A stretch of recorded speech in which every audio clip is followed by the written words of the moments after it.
Good evening, everyone. I'm starting a minute early because I think the auditorium is packed now. It's a good time to start. So we have more of Harriet's time when she shares some of her thoughts with us. Before I begin, if you don't mind switching off your cell phones or at least muting them, please. Thank you.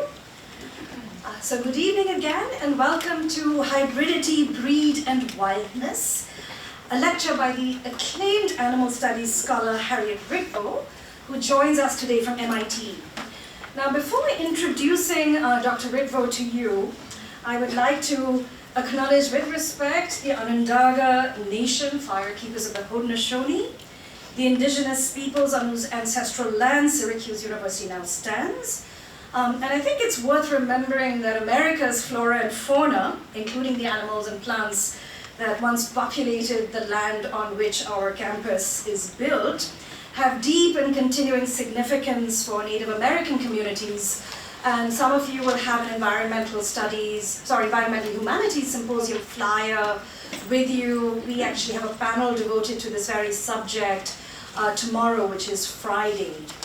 If you don't have one and you would like to know more about the symposium, the organizer, Professor Bob Wilson, is right here. So grab Bob after the talk, all right? Now, today's talk draws upon a different, albeit not disconnected, set of questions about the wild.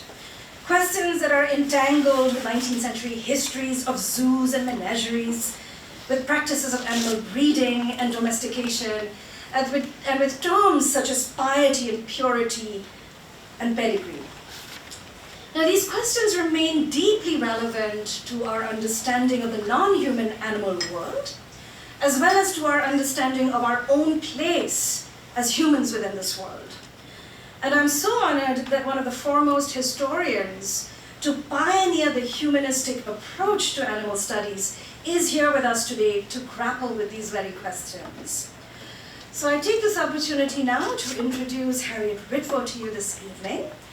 Harriet is a graduate of Harvard, from where she received her AB and PhD. And she is the Arthur J. Connor Professor of History at MIT, where she has taught these past 4 decades. She teaches courses in British history, environmental history, the history of animal-human relations, and the history of natural history. She's also the author and co-author of numerous books, edited volumes, and articles, which have had a profound impact on the study of environmental history, cultural history, and the history of animal-human relations. In fact, I remember reading her first book, The Animal Estate, The English and Other Creatures, a very interesting title, The English and Other Creatures in the Victorian Age, in the mid-1990s, and I read it for 2 reasons. One is because I needed to read it. I was a graduate student and I had to do due diligence. But most importantly, the title resonated with me personally because it evoked another favorite childhood read of my own, which is Gerald Durrell's Wickedly Endearing My Family and Other Animals. So it's the ultimate tribute to you, Harriet. I'm putting you on the same footing as Gerald Durrell here. But I was also very much struck by her clarity of language, her deep research, and her pioneering ideas. Quite simply, The Animal Estate inspired me as an art historian to write about animals, as I'm sure it has inspired many others of you in this room today from different disciplines.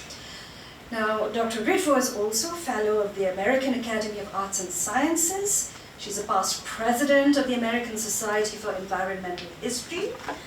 Her research has been supported by fellowships from the Guggenheim Foundation, the National Endowment for the Humanities, the National Humanities Center, and the Stanford Humanities Center. She's received a Whiting Writers Award and a Graduate Society Award from the Radcliffe Institute for Advanced Study.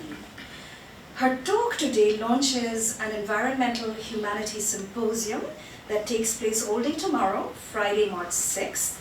And the symposium, as I mentioned, has been organized by Bob Wilson, my colleague in the geography department. He's been more like a partner in crime with me in this venture. Dr. Ritvo's talk is sponsored by the Q's Grant program at SU, which supports an interdisciplinary landscape studies faculty seminar group. Thank you all for coming to Bird Library, an appropriately named venue for a talk about animals, wildness, breed, and hybridity.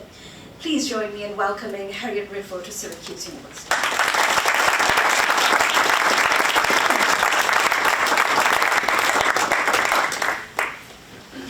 Well, thank you for that very generous introduction, and thank you all for coming. There are only a few birds in this talk, mostly mammals. So, now, the variation of animals and plants under domestication appeared in 1868, and like much of what Darwin published after 1859, it offered additional evidence for one aspect of the argument that had been summarized or distilled or unduly compressed, at least in Darwin's opinion, as he rushed to complete on the origin of species. So variation provided Darwin with ample scope to buttress his discussion of artificial selection, which functioned as an important heuristic in the origins argument for evolution by natural selection. That is, as an analogy to natural selection. And when I say ample scope, I may be understating it. At 2 substantial volumes, variation is approximately twice as long as the origin, which may be one reason why it's less than half as well known. Now, lagomorphs, which is to say members of the order that includes rabbits and hares, as well as the lesser known picas, which are like rabbits but with short ears and no tail, lagomorphs actually don't figure prominently in Darwin's survey of domestication. So just to show you, you can see lagomorphs, Leporidae, I really will have a use for this. There they are.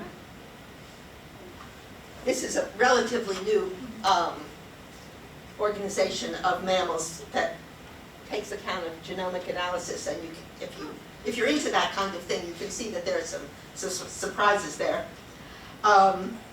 Anyway, they branch off the line that leads to rodents just after the line that actually leads to us branches off. Anyway, so here's a more conventional presentation of lagomorphs. This is from the Zoology Museum at the University of Michigan. Anyway, back to variation. So the first volume, which is devoted to a species-by-species survey of domesticated animals and plants, includes just a relatively brief chapter on rabbits. And in the second volume, which treats scientific issues associated with domestication thematically, references to rabbits pop up from time to time. Now, within this relatively restricted compass, there are a couple of mentions, widely separated and somewhat inconsistent, of hybrids between the rabbit and the hare. In the overview of domesticated rabbits in the first volume, Darwin speculated about a possible hare contribution to their ancestry. This is what he said. He said, "We may infer with safety that all the domestic breeds are the descendant of the common wild species of rabbit, but from what we hear of the marvelous success in France in rearing hybrids between the hare and the rabbit, it is possible, though not probable, from the great difficulty in making the first cross, that some of the larger races, which are colored like the hare, may have been modified by crosses with this animal." Now, this brief quotation alludes to several contentious issues that were faced by those who were concerned with the theory and practice of animal breeding in the 19th century. But for now, I want to just emphasize the lack of explicit skepticism in Darwin's reference to the rabbit-hare cross in his text. That is to say, I don't think he was being ironic in his use of the word marvelous, although I would also say there's a certain carefulness or conditionality about the tone of that quotation as a whole. But the accompanying note, because Darwin, he was very punctilious about attributing his sources, is even more credulous. It simply refers to Dr. P. Broca's interesting memoir on this subject.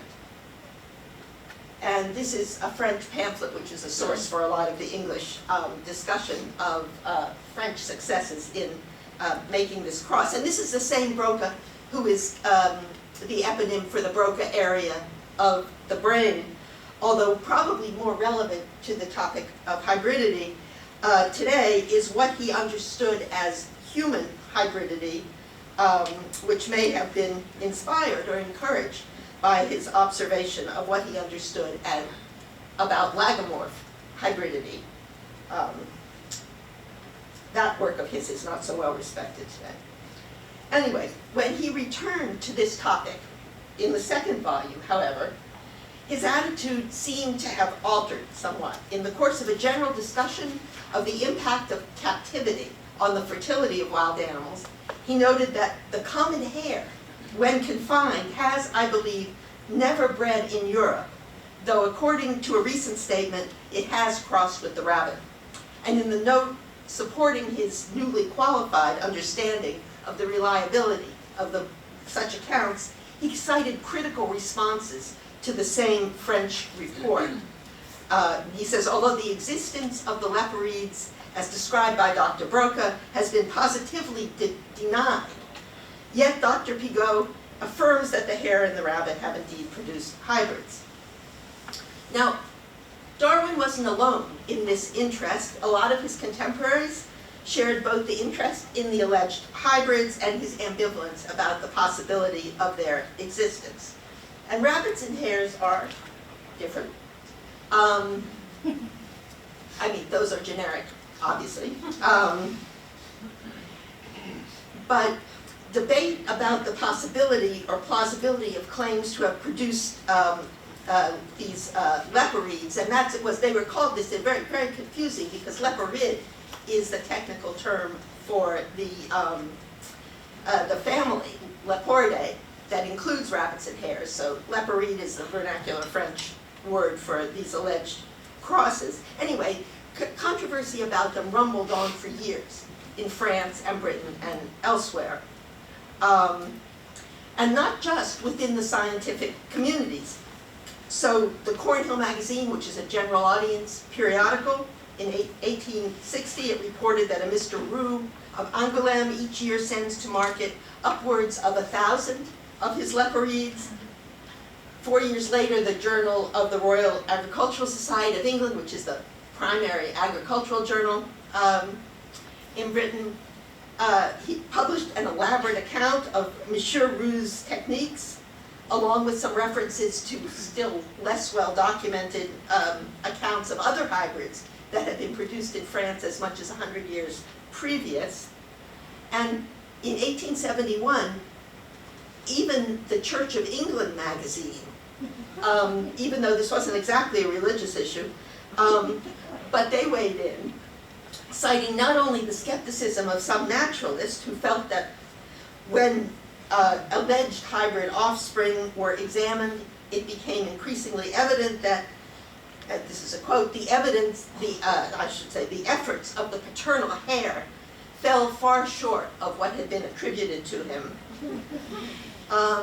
And who also claimed, applying what is an unusual taxonomic standard, that when eaten, an alleged hybrid did not appear to differ from a simple rabbit.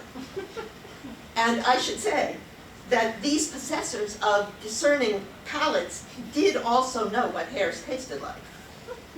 However, here again there was an alternative French opinion. So the official 1862 guide to the Paris Zoo in the Bois de Boulogne noted that its menagerie included several leporids, and that according to their donor and their breeder, who is the breeder, the flesh of these leporids, he admitted, tasted a lot like rabbit, but he said it smelled it. And though the Encyclopedia Britannica definitively announced in 1886 that the animals sold as leporids actually belonged to a large breed of rabbit that's called the Belgian hare, that was far from the last word on the subject. As late as 1925, William E. Castle, who was a zoology professor at Harvard, And his distinctions included being the first to use Drosophila, that is the fruit fly, in genetic research. But he wrote a whole book called The Genetics of the Domestic Rabbit, a manual for students of mammalian genetics. But anyway, he felt called upon publicly to debunk the leporides in the American Naturalist, which then was a major zoological journal. He said, "We may accordingly relegate the hare rabbit to the limbo of zoological myths, along with the unicorn and the sea serpent." Now, we don't have to look far for evidence that the authority of science can be insufficient to combat strongly held alternative opinions. Debate about evolution and climate change are the most obvious current examples. And a news item that was posted on the Pet MD website on a recent April 1st offers oblique evidence that rabbit hybridization is still a live issue. But although at present rabbit hybridization has become, I would say, a niche concern, in the middle of the 19th century, interest in the leporides clearly extended far beyond the ranks of pet rabbit fanciers or commercial rabbit breeders, because, among other things, despite their obvious similarities, hybridization between rabbits and hares had proved challenging. Reports of a possible breakthrough resonated with a range of other concerns about hybridity.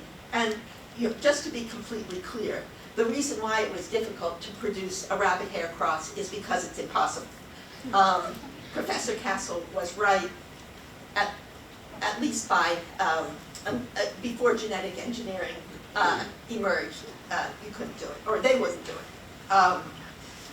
Anyway, the reason that the leporides attracted such relatively widespread and sustained attention reflects their categorization not as lagomorphs or leporids, but as hybrids.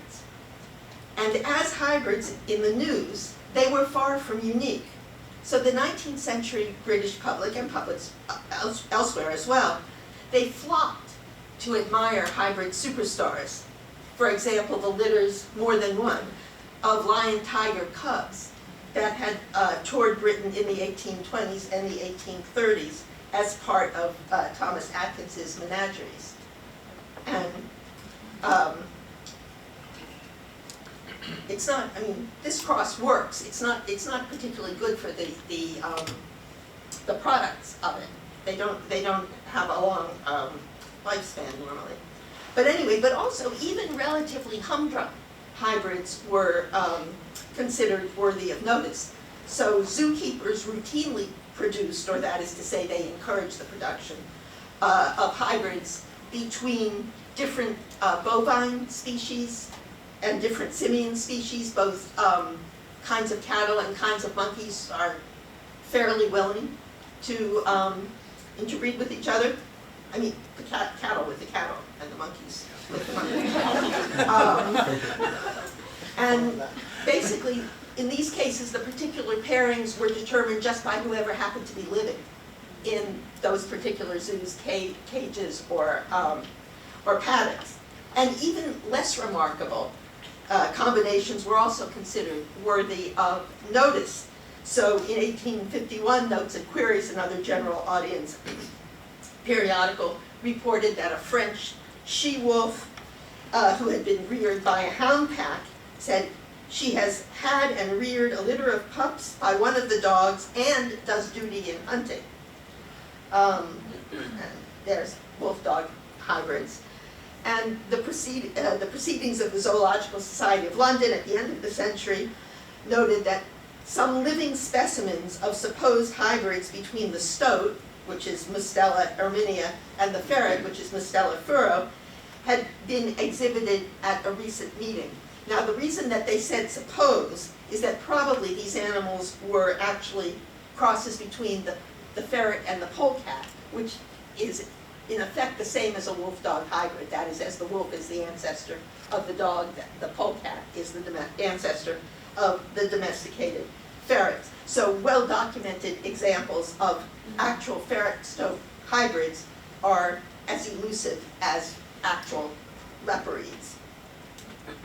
So these are dead ones, ferret polecat hybrids. And then here's a ferret rabbit hybrid. So pronounced was the public interest in such combinations that Punch was moved to satirize it in 1870. It said, "The rhinoceros in Mr. Lyons's menagerie last night presented the elephant with a fine foal. This is the first instance on record of a pachydermatous hybrid, which, should it fortunately survive, will doubtless prove no small attraction to zoologists." Now, most of these celebrity hybrids were produced to satisfy curiosity, or for the love of tinkering, to put it a different way. But some of them were produced with more serious purposes. For example, the Scottish zoologist James Coster Ewart, who was an unusual late Victorian scientist who broached many boundaries, including that between science and agriculture, as well as between experts and the public, also between different animal species. Anyway, here he is with his zebra Matopo. He conducted elaborate experiments to disprove the theory of what was called telegony, or the influence of the first sire, which held that the father of a female animal's first child left some trace of himself behind, so that he was in some sense the father of all her subsequent offspring, even if he never saw her again, even if he was dead. By Ewart's time, advances in the scientific understanding of mammalian reproduction had conclusively disproved this theory. It is not true. But breeders continued to operate some of them as though it were true, and indeed a few do, I've been told, to this day, which again is a thought-provoking example of the appeal of entrenched ideas contradicted by evidence, even when their application has discernible economic cost. That is, people who breed animals presumably would like to know as much as possible about how it happens. Anyway, Ewart undertook a series of experiments to persuade these recalcitrant farmers of the invalidity of telegony, because the most famous evidence in support of it had been provided by an early 19th century mare whose first foal had been sired by a quagga, and whose subsequent foals by horses showed some evidence of striping. He produced a series of zebra hybrids with horses and ponies, and because he used a zebra because there were no more quaggas by then. Anyway, so here's one of the last quaggas in the London Zoo. You can see it. It looks like a zebra, except it doesn't have so many stripes. And this is a portrait which is in the Royal College of Surgeons in London of the hybrid offspring. A high-status oil painter was commissioned to paint the mare, her hybrid offspring with the quagga, and then her subsequent non-hybrid offspring with horses. Now, Ewart attempted to make, and this is a zebra hybrid. Ewart attempted to make contact with general audiences in many ways. He even invited school groups to tour the farm outside Edinburgh, where he conducted his breeding experiments. And he published his results in a wide range of periodicals, as well as in books and pamphlets. And what he did, basically, he had Matopo mate. He just had one zebra male, but he had him mate with a range of different horse and pony breed mares, and they produced some of them, not all of them, but the matings that were successful produced zebra hybrid offspring. Then he had those same mares produce foals with a member of their own breed, and then he'd see whether they had stripes, which on the whole they didn't. Anyway, he published his results in a wide range of periodicals, as well as in books and pamphlets, but the climax of his sustained and energetic efforts to attract public attention was the exhibit he mounted at the 1900 show of the Royal Agricultural Society of England, which was held that year outside York. And despite the fact that visitors had to actually pay an extra fee to see his hybrids, they had to pay 6 pence extra, the zebra hybrids were the hit of the show. And here's one of them, Romulus, with his non-zebra mother. They seemed, of course, exotic indeed among the familiar farmyard animals. I mean, you all know what an agricultural show is like. They seemed like emissaries from the more glamorous world of sideshows and menageries. And the display, which also included subsidiary exhibits of hybrid pigeons, rabbits, and cats. Of course, these were interbreed hybrids, not interspecies ones. It wasn't presented in that flashy register. That is, you were presented it in sober, scientific terms, more reminiscent of what you would see in the Natural History Museum, rather than in a kind of public spectacle. But, like many creators, Ewart was unable to control his audience's responses and interpretations. So the intense public interest aroused by his animals reflected preoccupations that were different from his own, where he aspired to the rationalization of stock breeding, that is to say, the enrichment of traditional agricultural practice with the rarefied wisdom of science. Most of his fellow citizens were simply fascinated by miscegenation. And there was also some sense that the zebra hybrids might be useful along the lines of the mule, especially in parts of Africa where the susceptibility of European livestock to the sleeping sickness carried by the tsetse fly restricted colonial settlements. But this hope, forlorn as it turned out, wasn't without precedent. So that's at the end of the 19th century. Closer to the beginning, the prospectus of the Zoological Society, that is the London, what is now the London Zoo, included the introduction of new and curious subjects of the animal kingdom to enhance and diversify existing British livestock. Among its objectives, this was a zoo. And in its earliest years, the Zoological Society maintained, in addition to the zoo in Regent's Park, where it still is, a suburban farm from which wealthy breeders could purchase or rent the services, as they called them, studs of various ungulate and avian types to enhance their own herds and flocks. And this is just a map of the zoo farm, and you can see it looks a lot more like a farm than like a zoo.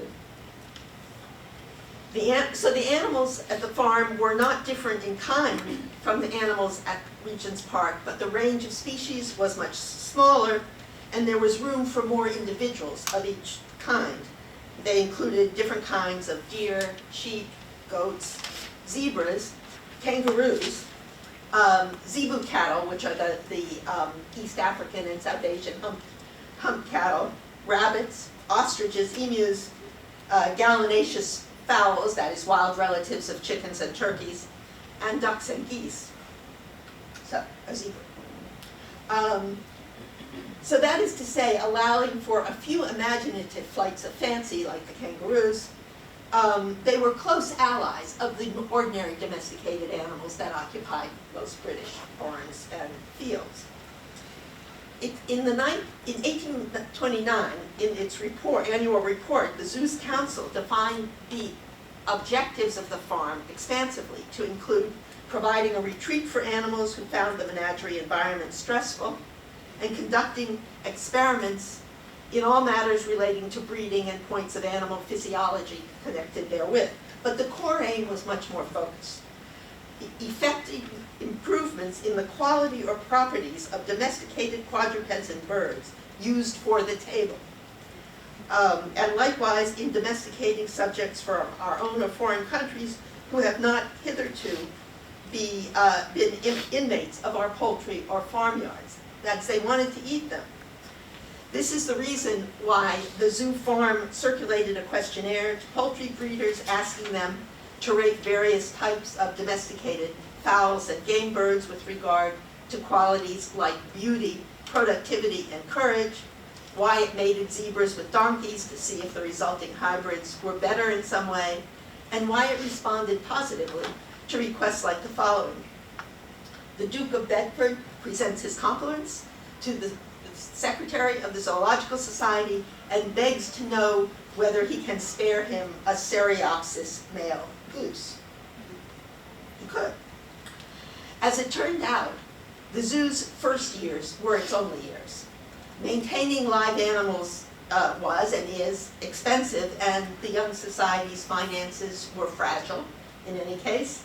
So by 1832, it had begun to auction off the farm animals, and along with a few menagerie animals considered to be surplus, and they'd all been sold by 1834.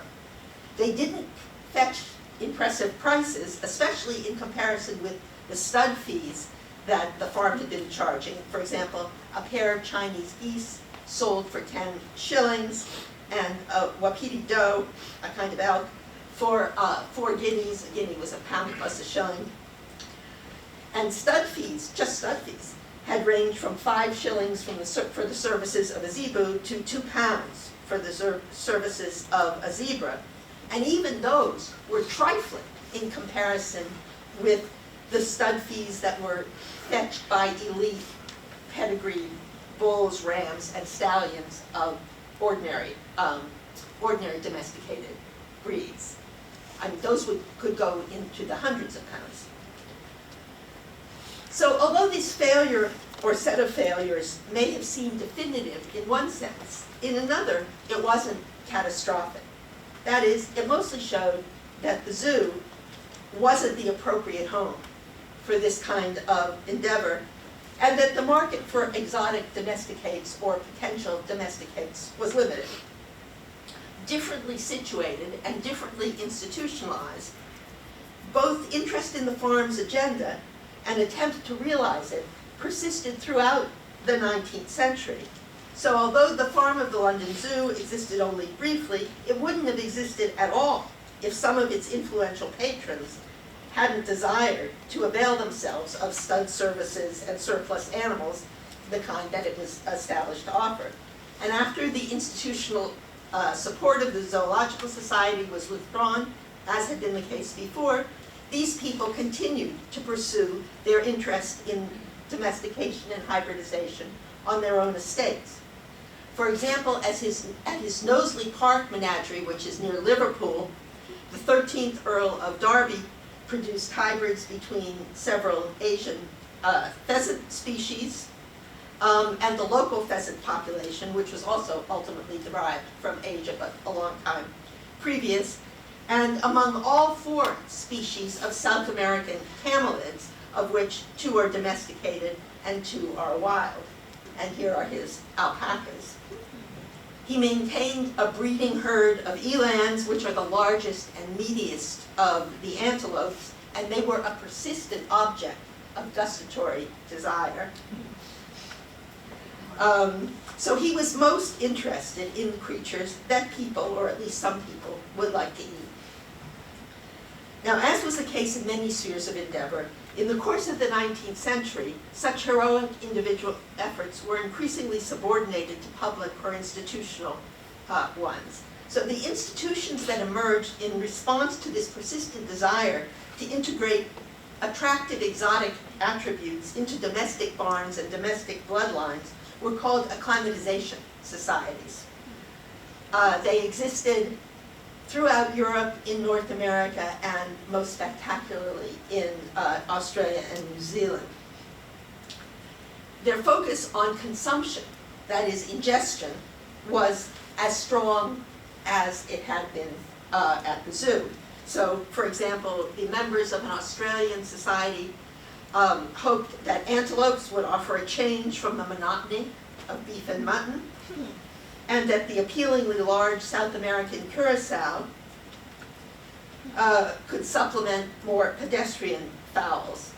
They further claimed that the flesh of the wombat is always a great treat, that the opossum is good, especially when curried or stewed, and that the monitor lizard, if one could overcome the repugnance of its appearance, is delicate and excellent food. Of course, the desire to eat wild animals was not new in the 19th century, nor were the categorical questions that arose when this desire was juxtaposed with the desire to maintain safe and easy access, whether to an animal's genome in effect or to the animal itself within a park or some other confined space. So the category of game has been persistently unstable as well as socially contested. This is Landseer's The Monarch of the Glen. He's the most prominent British 19th century animal painter. Anyway, to give one example from the 18th century, in a 1717 edition of a book called The Treatise of the Forest Laws. This was originally actually written in the late 16th century and republished and revised repeatedly into the 19th century. Anyway, this book listed the animals for whom a forest was a privileged place, and forest was defined in a way that I think is somewhat surprising to us as a territory of woody grounds and fruitful pastures.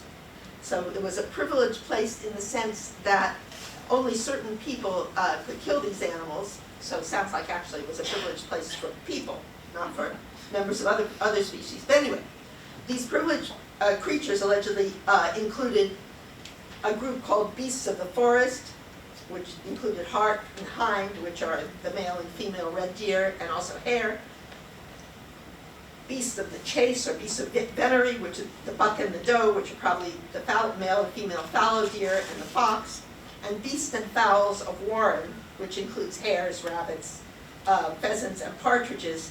And these categories recur in most hunting guides, although, I mean, you can see from the groupings, they don't make much sense, and different animals, the categories, the names of the categories tend to be pretty constant. What's in them sometimes is pretty variable. But anyway, they all concurred in granting the stag, which usually meant the male of the red deer, pride of place, both in the venatic, the hunting, and also in the culinary hierarchy. So here's another photograph of him. So even in his ultimate disaggregated condition, that is, as venison, the stag has tended to retain his aristocratic aura, his relative prestige, because of its scarcity or inaccessibility, or to put it another way, because of its association with class privilege as well as the complicated cachet of wildness. Game has traditionally outranked the flesh of conventionally domesticated animals.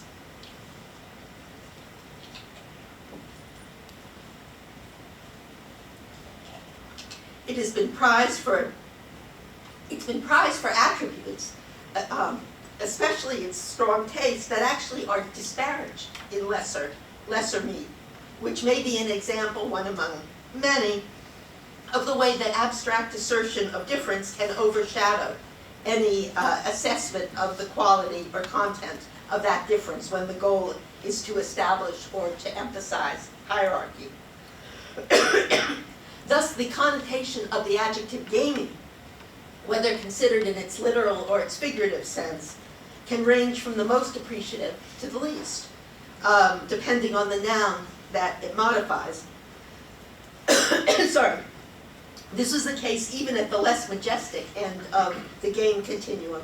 Thus, hare was considered superior to rabbit, being much more savory and of a higher flavor.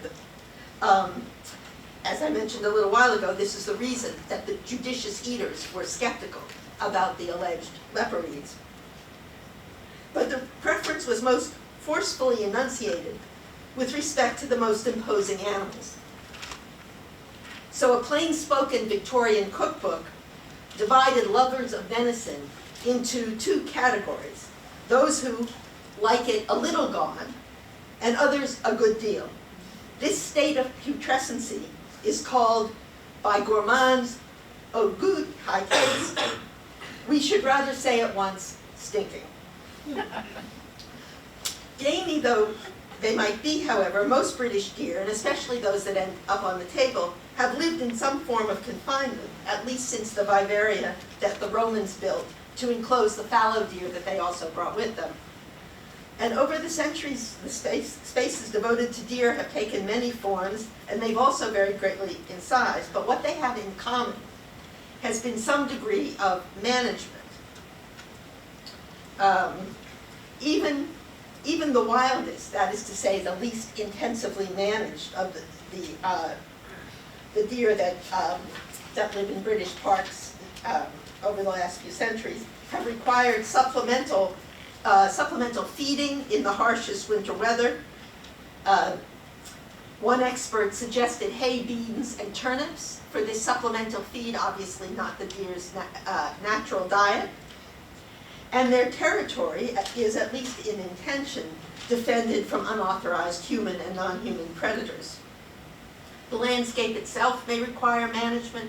For example, a Victorian handbook advised deer park owners about the drainage of marshy areas to avoid foot rot, to which deer, like sheep, were vulnerable.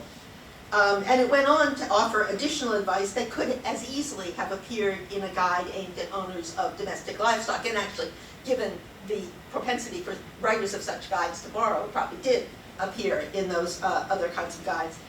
So, in particular, without the infrastructure of pedigree and shows, it emphasized breeding. The importance of a good original stock, the need to cull male fawns and castrate stags whose contribution to a herd's future would be undesirable. Of course, they were perfectly edible. And the need to avoid the excessive inbreeding that might lead to diminished size and vigor. Although, as was the case with regard to cattle and sheep, experts disagreed on the desirability of crossing versus that of maintaining a pure local strain. Now, as with other tastes associated with social prestige, the desire to consume the wild has tended to spread. Although black markets and gray markets aren't usually all that well documented, it's safe to say that even when the game laws were most rigorously enforced, venison, pheasant, and other restricted meats have always been available to people who could substitute money for legitimate access if they knew where to look. But the traditional need for subterfuge has disappeared in recent years, as following a logic similar to what you encounter in places like South Africa, people concerned with the preservation of British wildlife have begun to encourage their exploitation for purposes other than sport hunting and ecotourism. For example, the British Game Alliance, which concentrates on birds, has been established as the official marketing board for the UK game industry. It promotes both hunting and farming while assuring consumers that the meat they buy meets rigorous ethical standards. And they've apparently tapped a significant latent demand. Ordinary consumers no longer have to settle for the vicarious satisfaction of chicken chasseur or cacciatore, hunter's chicken. And there also are loads of recipes that you can find in old cookbooks about how to make your beef taste like venison. But of course, the factitious quality of these dishes is manifest in their labels, and it's not likely that hunters would target either chickens or cows, although it's not unheard of. But anyway, the gustatory thrill of the chase is available not only at specialist game butchers, this is from the Covered Market in Oxford, but also conveniently encased in plastic for human eaters and those of other species. Now, of course, this kind of packaging undermines some of the traditional cachet of wildness, to put it mildly. When they eat game from the supermarket, for example, diners are unlikely to be warned not to bite down on pellets of shot. But that cachet may be perceived, at least by the advocates of mass game marketing or mass game consumption, as of diminishing desirability. So last year, the British Game Alliance announced plans to introduce pheasant and quail ready meals, that is prepackaged, like TV dinners, to supermarkets as part of a campaign to make them lose their posh meat image. And I haven't actually seen them in supermarkets, but the big supermarkets in Britain, Sainsbury, Waitrose, and Tesco, all advertise them on their websites. So this is hunter's pie. On the left is just venison, and the one on the right is a mixture of venison, pheasant, pigeon, partridge, and rabbits. But anyway, to return to the past, as late as 1901, with regard to hybridization that was literal rather than figurative, Punch was still satirizing this impulse towards ingestion, noting that the United States Fisheries Commission are making efforts to evolve some hybrid fish of an entirely new type by mixing the eggs at spawning time. Another marvel, which will probably be produced, is the turtle with an edible shell by crossing the soft-shell crab with the terrapin. Now, it's interesting that this second item simply imagines a preposterous pairing, while the first describes an actual, although not necessarily successful, experiment as kind of implicitly equivalent in terms of fantasy. Now, you have to say that Punch isn't necessarily the first place to look for information about the march of 19th century science. But it is a more reliable indicator of which scientific developments caught the public eye or hit a public nerve, and of what at least some members of the public thought about them. So whether the mixtures were actual or imagined, 19th century discussions of hybridization and acclimatization foreshadowed many issues that remain controversial even now.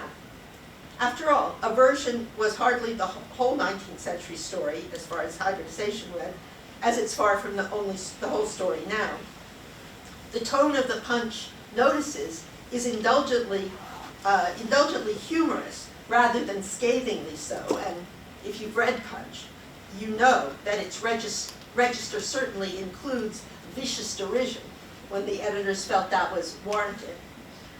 The combinations they proposed were unlikely, to put it mildly, and so they constituted no real threat. The satiric targets were the hybridizers, the scientists who studied the fruits of their labors, and just possibly the general audience, including Punch readers, who flocked to admire such curiosities. Such inconsistencies were the culmination of more than a century of mixed reactions. The occasional production of crosses between kinds of wild animals or between domesticated and wild animals echoed the routine practice of improving breeders of livestock and also pets. This is the analogy that I referred to at the beginning, that Darwin used in support of his theory of evolution by natural selection in The Origin. Or that is to say, it echoed it in some ways, because on the surface, improvement of domestic breeds seems, like the opposite of hybridization, since it normally aimed to enhance the strengths and distinctiveness of individual breeds through more or less extreme inbreeding. But from its beginnings, the discourse of improvement also acknowledged that this method couldn't be applied monolithically. Sometimes the acknowledgement was explicit, especially in the origin stories of breeds. After all, the foundation stock had to come from someplace. So the frequently rehearsed account of the emergence of the English thoroughbred horse is the most familiar example of this. As a 19th century agricultural encyclopedia put it, although it cannot admit of a doubt that the English trained horse is more beautiful and far swifter and stouter of heart than the coursers of the desert, that is the Arabic horses, Arab horses, it could not be considered a pure or indigenous production.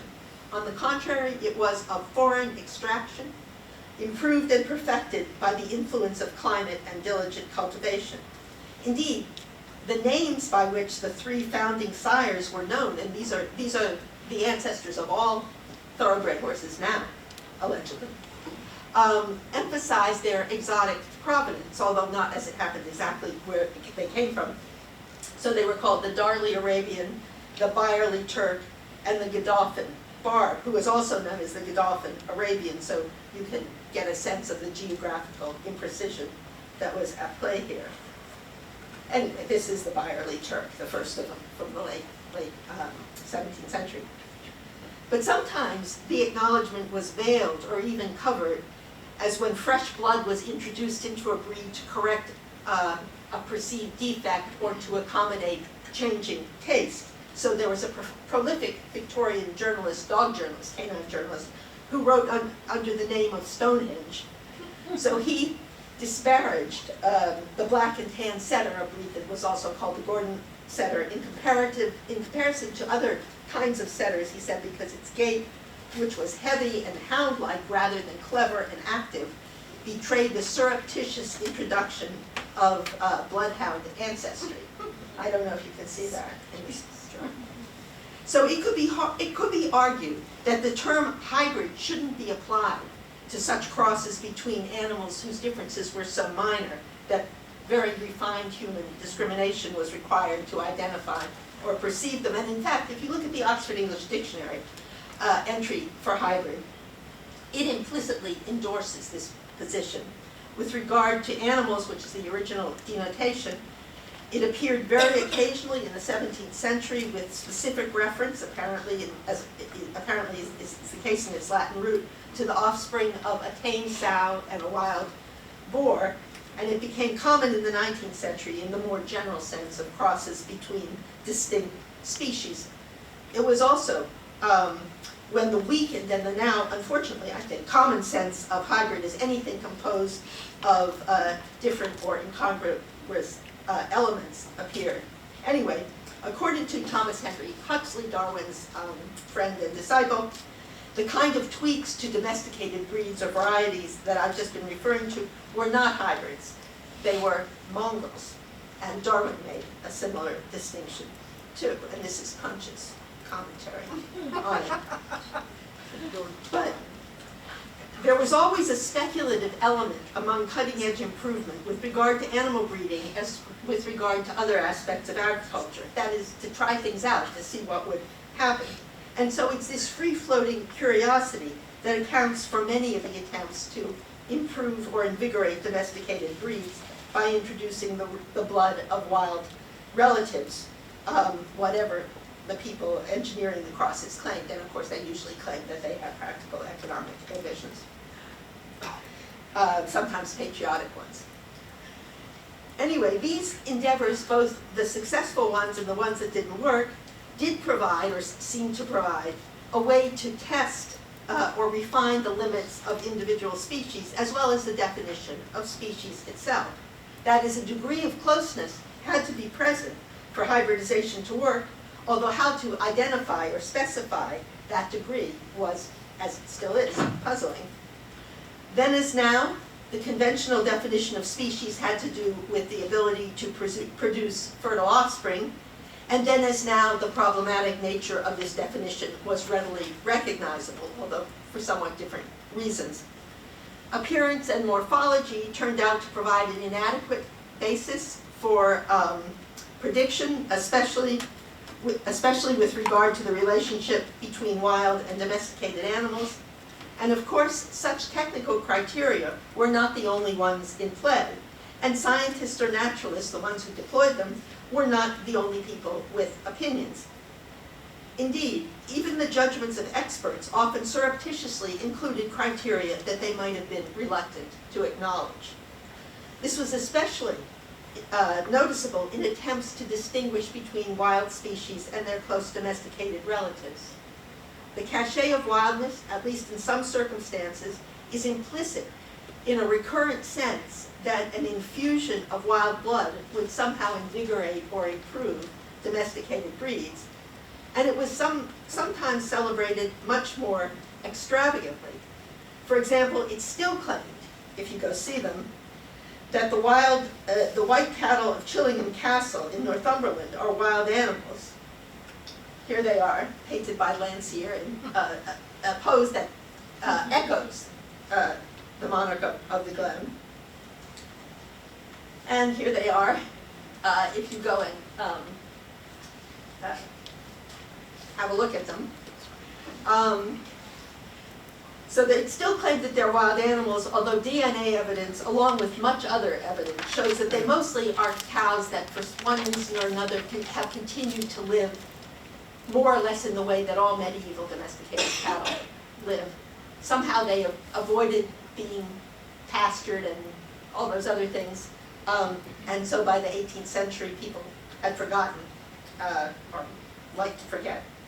I have another wonderful picture that I haven't shown of Edward VII when he was the Prince of Wales being allowed to shoot one of these things. And so it's a picture of him with his, just as though he had shot a tiger with his foot on one of these bulls. Anyway, and their alleged wildness made them suitable totems for the aristocrats who owned them, although there weren't.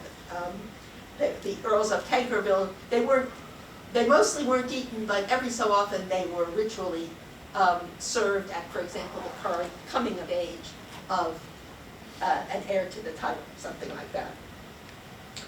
And to end, more or less where I began, Belgian hares are still rabbits, but they have increasingly been bred to live up to their name in phenotype, if not in genotype. Thank you.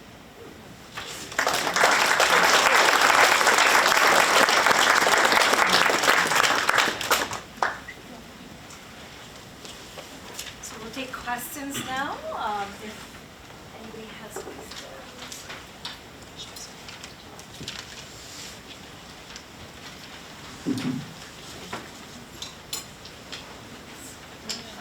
Are Belgian hares? Hang on for a minute. We're bringing a microphone to you. Just to clarify, are Belgian hares the ones that get to like 40 pounds and are eaten? Yes.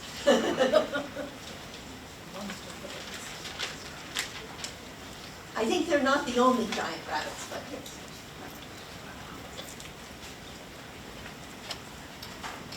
Thank you for a very interesting talk. I was curious if you could say a little bit more about, what else socially is at stake with hybrids? Are people using them to argue about Darwin and Lamarck and evolution and not? Eugenics enters into American breeding very much so. Is that at stake here as well? And so just some of the things outside of the animals that maybe are making them so fascinating. I know that's a really broad question. Well,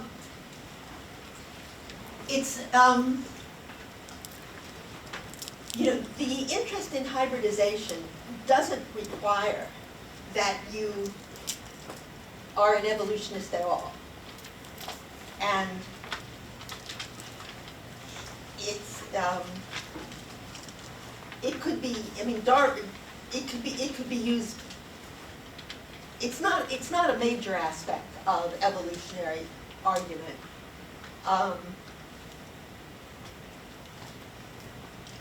Actually, focusing on Lamarck and Darwin, I now forgot the other part of your question. About eugenics. Do eugenics Oh, play a role well, as well? Animal breeding is nothing but eugenics.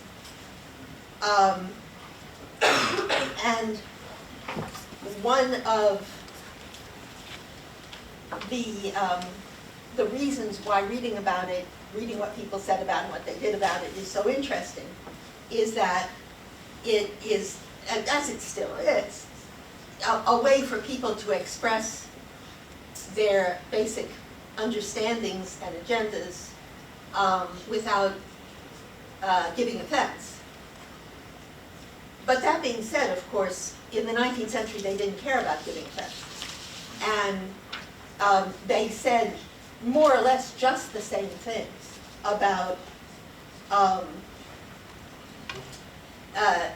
people. In fact, what I said about telegamy was applied to people. And so you can find statements saying that, if you marry to a man, if you marry a woman with children, all your subsequent children will be bastards.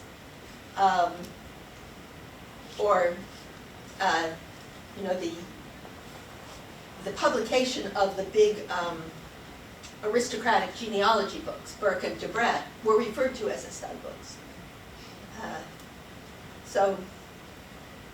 No question that it wasn't called eugenics, but that's what it was.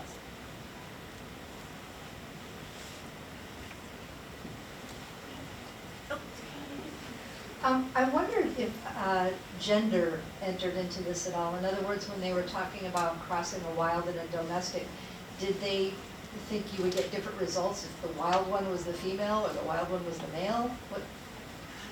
Yeah, I mean, that varies from case to case. Because a lot of the kind of crossing that was kind of opportunistic, there weren't enough examples, in effect, if you're, in crossing baboons and macaques or something like that. But for example, with crosses that were repeatedly produced, like between horses and donkeys, there's no question that the cross is somewhat different if the male is a horse or if the male is a donkey. So it just depends.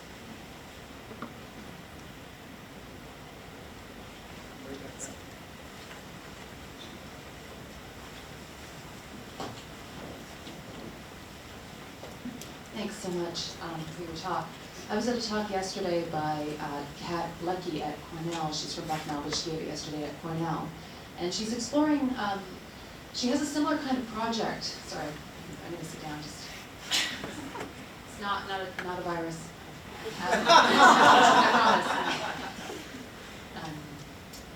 She's exploring a similar kind of set of concerns, but in respect to plants. She's working on the history of hybridized plants and botanical discourse, different publications. She's looking at small format herbals that are being printed in the later 17th and early 18th centuries. So so this is earlier. It's really mid 17th century around the period of the Civil War, which is important to this question, and also debates about the potential for reassimilating or reintegrating the expelled Jews from England. So, which is to say, she's looking at those texts in the context of intense debate about what Englishness is, what is an English body, who can be regarded as a native body, what nativism means, what is a transplant, what is a grafted species.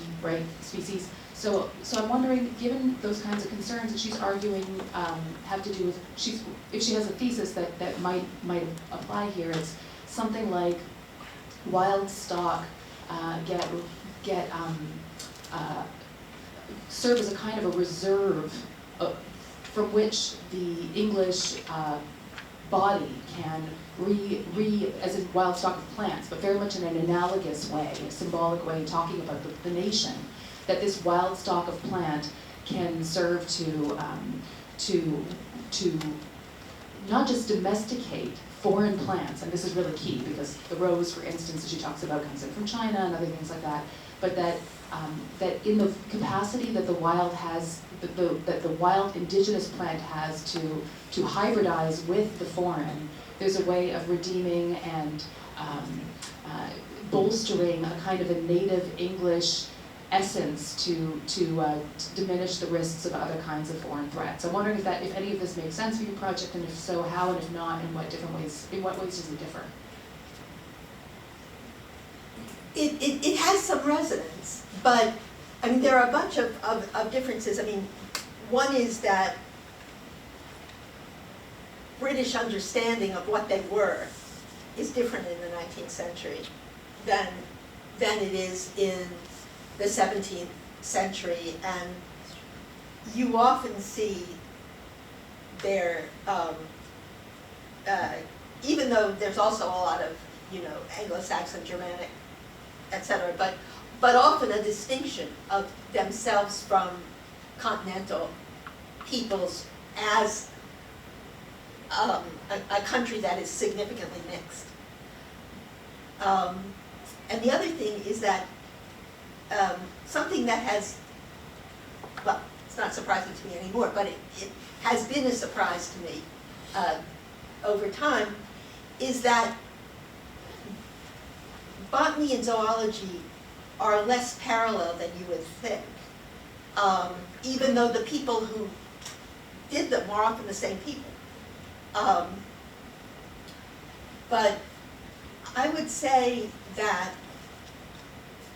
I mean, for example, with deer, there are only 2 indigenous species of deer in Britain, and so all the other, there were a bunch of other ones that were around in the 19th century, as there are now, and people knew that.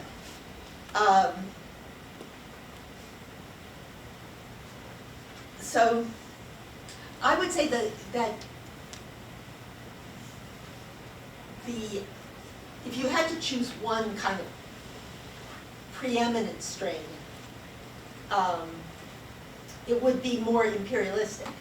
The desire to get the best of everything.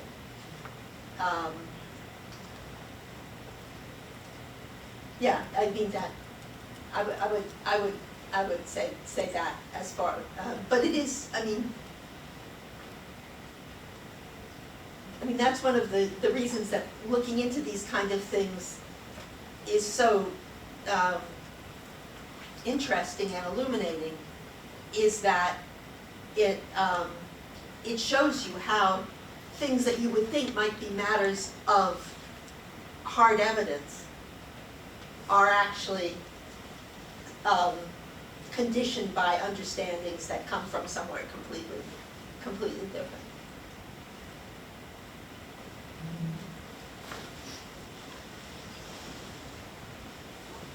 Hi, so I'm thinking about this idea of creating wilderness for consumption, and how you have farmed salmon that are artificially being dyed pink, but then also that comes along with those venison meatballs that you had shown before, where you have the wild then becoming domesticated and the domesticated then becoming wild. So I'm wondering, in your opinion, which one do you think is more pervasive throughout history, as well as which one going into the future you see as more of a theme, whether we will make things more wild or we will make things more domestic? Well, one thing that I haven't tried to do, and this is part of what is going to be a book about wildness and domestication, to put it very loosely, is define either of what those terms, because in a way, many people try to do that, but what's interesting is how different, how varied those definitions can be, how they change, and what. But given the way things seem to have been going, it seems like the attribution of wildness becomes more and more,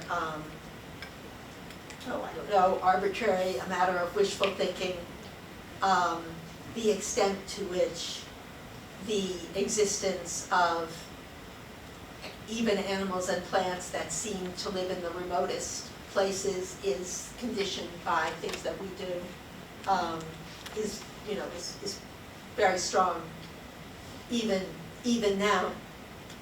It seems to me that, and this is something that actually is probably is something that's obvious to most of you already, that there's a kind of transition to do with the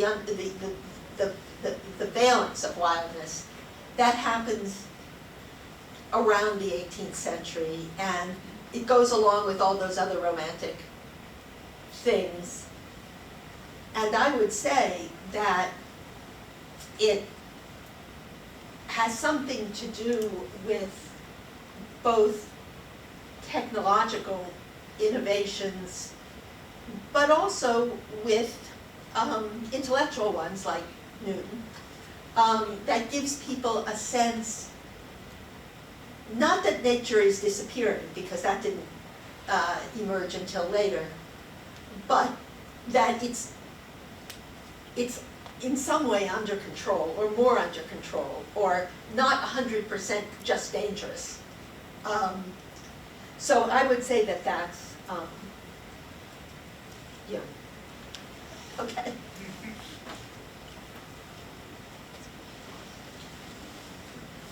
Hi, thank you for your talk. And actually, this question is kind of related to the last one, actually, in a way, but from a different angle. I was interested to hear you use the term improvement as something that gets used within animal breeding. As I understood it, you were suggesting that it's more towards extension, almost like purebraiding is a form of improvement. And why that interested me is in it's the term's use kind of in landscaping and things like that in the very beginning of the 19th century and the end of the 18th century. It's got these real kind of aesthetic connotations, but then as that kind of gets related to the changes in the mind, it's a kind of moral improvement. But the opposite of improvement in some ways is sometimes referred to in novels and things like that as bewilderment. So it's you know, anybody who's bewildered is not improved. And so there, like, wildness is actually opposed to improvement within the realm of moral character development or something like that. And it seems as if in animal breeding, the two are running side by side. So I guess, like, the short version of my question is, like, do you have any idea of how the term improvement kind of migrates into animal breeding out of earlier moments, and how that organizes people's imagination or not? It's a term that, it's an actor's category. It's a term that agricultural innovators applied to themselves in the 18th century.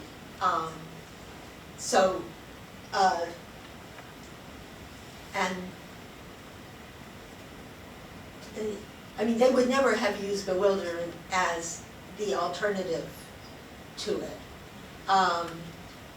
The alternative, and I don't know if there's one stock term, but the alternative to improvement was, stubborn adherence to traditional practices. That's not very catchy, but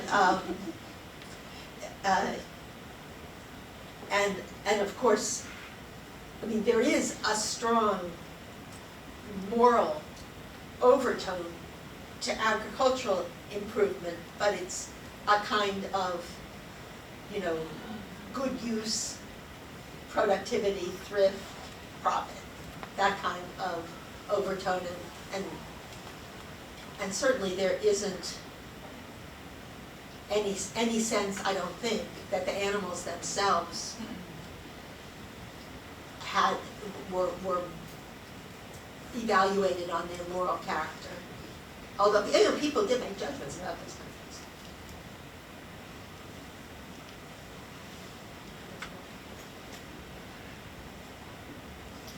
So at one point of your talk, you showed these kind of wild animal parts, or wildish animal parts brought into the city, and venison, from deer, considered wild or wildish, brought into the city and turned into meatballs.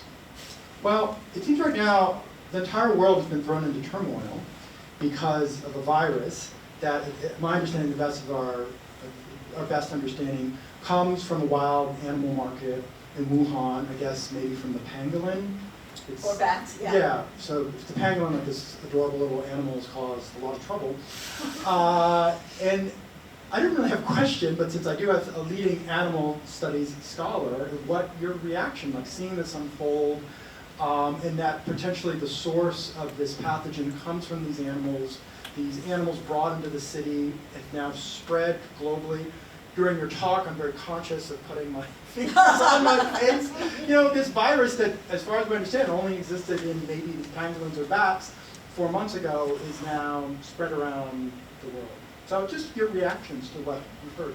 Well, I mean, with the pangolins is a particular, I mean, if it does come from pangolins, since they are the subject of extreme illegal hunting for traditional medicine, I mean, people, I don't think people are like eating them for fun.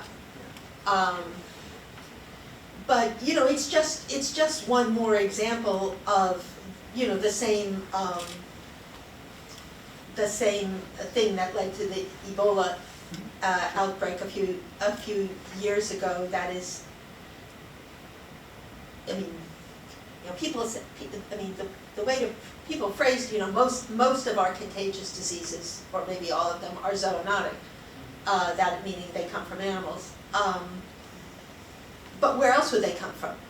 I mean, because we're an animal too. I mean, the way, you know, that formulation, in effect, removes us to a greater extent than seems likely. And you know, it's yeah, the closer you get to other species, the more likely you are to catch their diseases.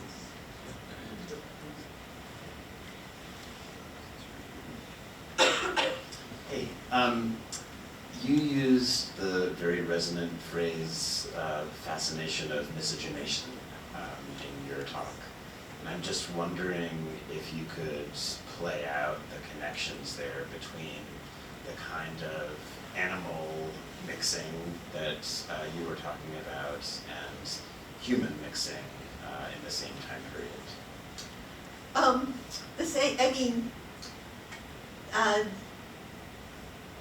you know, not people who are like mostly concerned with breeding cattle, but people like Darwin who were concerned with hybridity, or like Broca, hybridity in a more general sense. They completely made the analogy between people and other animals. And, you know, and of course, it overlaps with other things, like, do you think that people are all one species or not? Or if you do think they're all one species, how closely do you think different human types are related to each other? And you definitely see the kind of speculation about why rabbits and hares, similar as they look, won't interbreed, with speculations about the relative fertility of different human combinations from one formulation from eugenesic, meaning very fertile, to dysgenesic, meaning non-fertile. And there's a lot of thinking about the mixture of Europeans and non-Europeans in the colonialized world. Claims based on what evidence it's hard to imagine that the hybrid offspring of Europeans and non-Europeans were relatively infertile.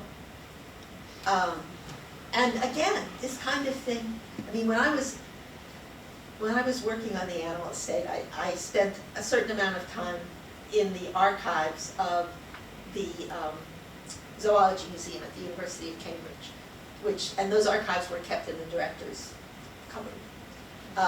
So, you know, every day I show up and he'd give me the stuff I wanted and put me in a room somewhere. And he also, he was very nice to me, and he hauled me out for their morning coffee and so forth.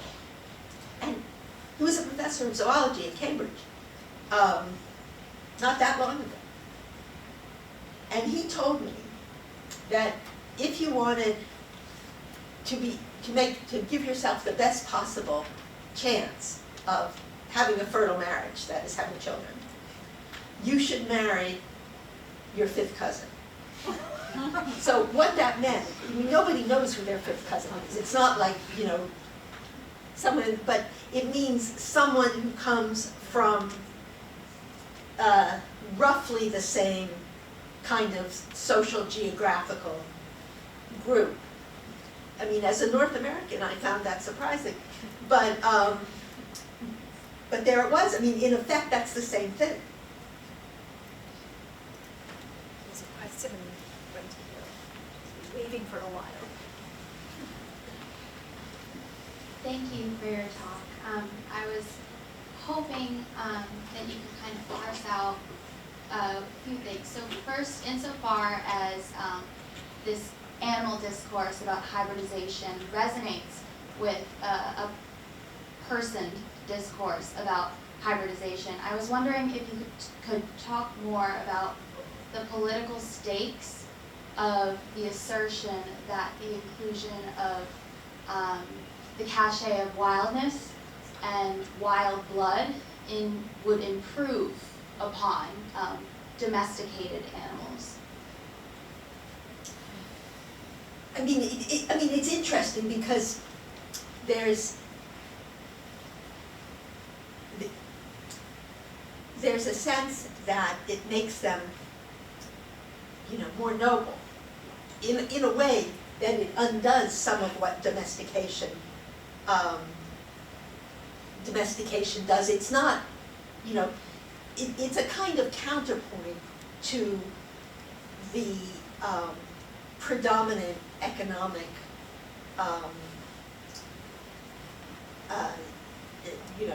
issues that determine most livestock production. But of course there's even a sense that at the very high end,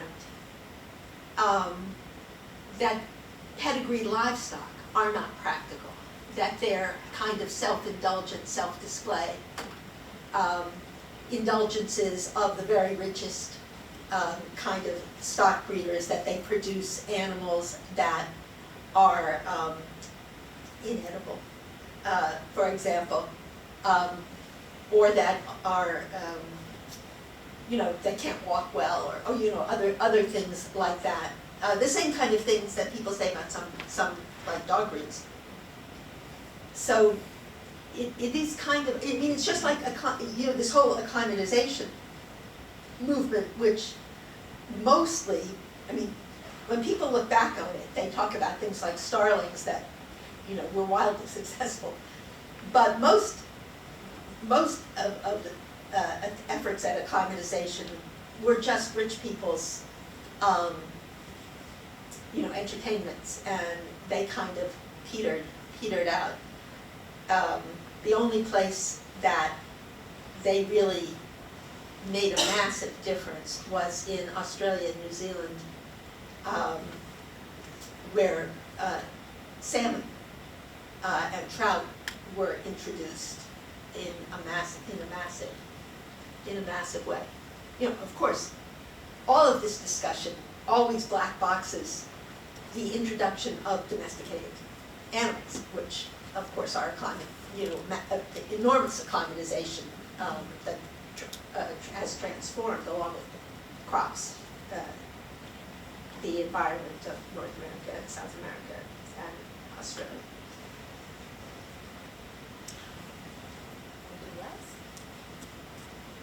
Okay, well, thank you so much, Harriet, for a wonderful lecture and stimulating our conversations here.